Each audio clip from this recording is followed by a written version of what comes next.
Ontem celebrávamos o último dia do ano civil e hoje, no mesmo horário, nos reunimos aqui para entrarmos nesse ano de 2015 com essa certeza que aquela fonte de água que nasce no dia 25 de dezembro vai nos sustentar, vai matar a nossa sede, vai matar a nossa fome ao longo de todo esse ano. Por isso somos convidados a colocar Jesus no centro da nossa vida. Hoje também a igreja nos convida a lembrarmos da Mãe de Deus.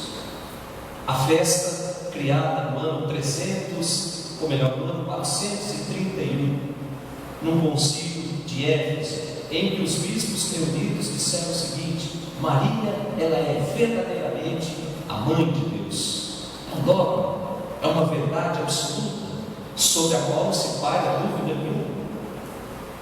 E o Papa Clementino foi além e disse o seguinte: reconhecer que Jesus é Filho de Deus e não reconhecer que Maria é a Mãe de Deus é ir contra o ensinamento da Sagrada Escritura, é ir contra o ensinamento da igreja. E ele até diz o seguinte: que seja considerado um anátema, que seja colocado fora. Se é capaz de reconhecer Cristo como Filho de Deus, mas não é capaz de reconhecer Maria como agiadora, como aquela portadora de Deus dentro de si, não faz sentido ser cristão. Portanto, hoje somos convidados a olhar para Maria, Mãe de Deus. Foi através do sim daquela menina que nós hoje temos acesso a Cristo, temos acesso a Jesus, ao Rei da Paz. E também celebrarmos o início de uma caminhada em que iremos percorrer nessa certeza que Deus vai caminhar conosco. A primeira leitura que nós ouvimos, livro dos Números, começa com uma bênção, a proclamação de uma bênção, que era muito comum os sacerdotes darem essa bênção depois que o povo fazia os seus ofícios no templo e retornava para casa. Antes de voltarem para casa, os sacerdotes reuniam todo o povo, davam essa bênção, e através dessa bênção se transmitia a paz, se transmitia a força, se transmitia o vigor, a felicidade. Portanto, a bênção, ela é um dom de Deus, e esse dom de Deus, uma vez pronunciado, ele não pode ser revogado. Olha que coisa interessante, quando nós deixamos para trás aquele hábito de pedir a bênção dos nossos pais. A bênção, ela é dom de Deus, e uma vez pronunciada, ela não pode ser voltada atrás. Pedir a bênção do sacerdote, olha a força que tem Deus na vida dos nossos pais, dos nossos avós, na vida do sacerdote. Uma vez pronunciada essa bênção vem para ficar na nossa vida, não tem como ser retirada. Por isso é dom de Deus. E diz a primeira leitura: o Senhor te abençoe, isso é, o Senhor te comunique a vida, o Senhor te proteja, Ele te mostre a sua face e se compadeça de ti, Ele te dê a paz. Em hebraico, paz quer dizer shalom, que Ele te transmita a harmonia, a felicidade, mas não uma harmonia e uma felicidade qualquer, uma harmonia e uma felicidade servindo. Meus irmãos, essa bênção da primeira leitura vem nos lembrar que tudo é dom de Deus, e esse Deus insiste em caminhar conosco sempre. Esse Deus insiste em nos oferecer caminhos que conduzem à vida plena, à vida abundante. Esse Deus arruma meios de estar sempre do nosso lado, caminhando conosco nas diversas situações da nossa vida. Esse Deus quer que sejamos felizes, e essa felicidade, ela só tem sentido quando nós nos embriagarmos na fonte de água viva, que é o próprio Cristo. Depois, a nossa segunda leitura de hoje, carta de São Paulo aos Gálatas. Uma leitura que talvez para a festa de hoje não faz muito sentido, mas é uma leitura que revela que a comunidade estava vivendo uma grande grande crise. E nessa crise, alguns pregadores aproveitam da ausência de Paulo e começam a desmoralizar tudo que Paulo tinha dito. Até a termos de comparação, seria mais ou menos o seguinte: se de repente o padre Flávio, que é o administrador paroquial dessa paróquia, tivesse que ficar fora um bom tempo, e viesse para cá uma pessoa que se diz padre, mas não é padre, e começasse a dizer coisas que negava tudo aquilo que o padre Flávio ensinou ao longo dos 3 anos que ele ficou aqui. Era isso que estava acontecendo na comunidade.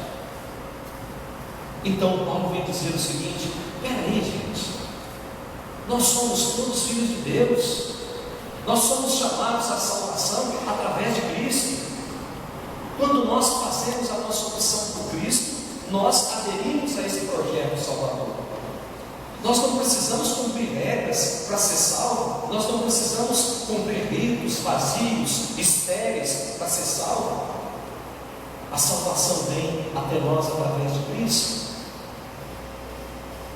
E Jesus, o movimento religioso iniciado por Jesus, não é uma religião de formalistas, de ficar preocupado em cumprir regras, mas é uma religião que precisa viver a todo instante o amor, precisa experimentar esse amor a todo instante, e esse amor precisa ser tão experimentado na minha vida que eu vou ser capaz de levar outras pessoas a experimentar, talvez sem usar palavras nenhuma, apenas saboreando esse amor que eu experimentei no dia.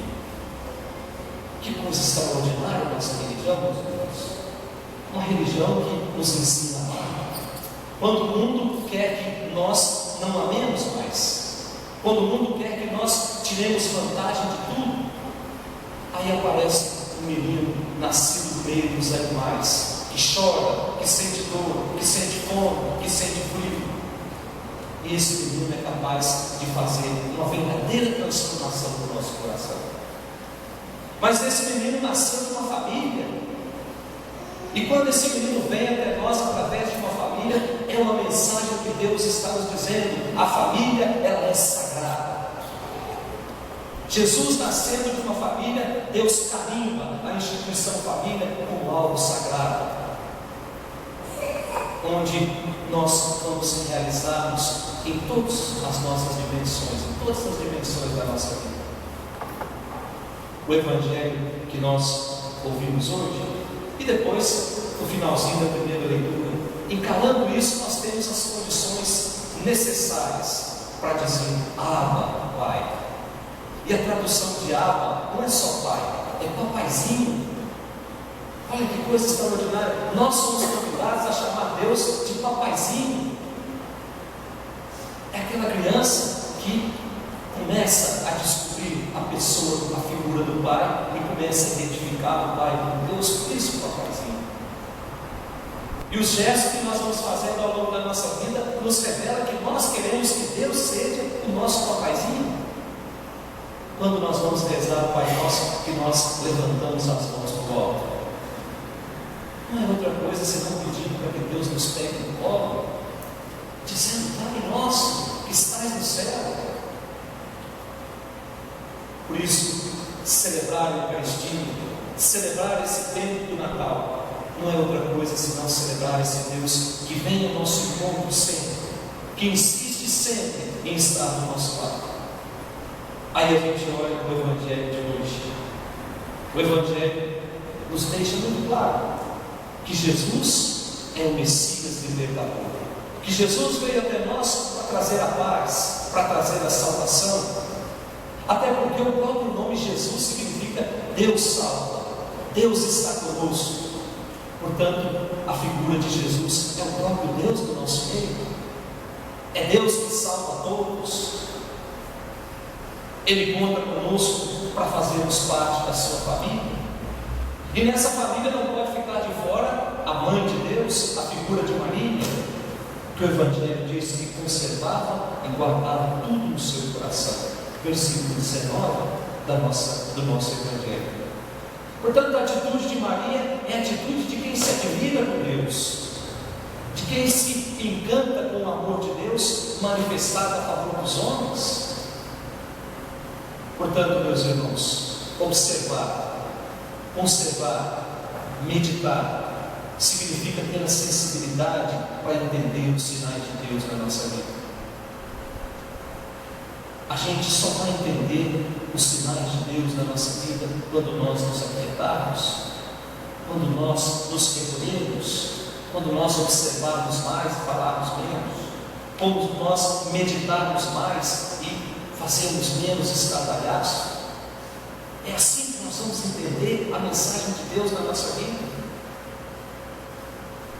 Por isso nós somos convidados a sermos como Maria, guardar tudo no nosso coração, meditar a palavra de Deus de uma forma que essa palavra de Deus ela comece a ser fecunda dentro da minha vida. Maria é a mãe de Deus. Maria é a Theotokos, a mãe de Deus, aquela que é portadora de Deus para a nossa vida.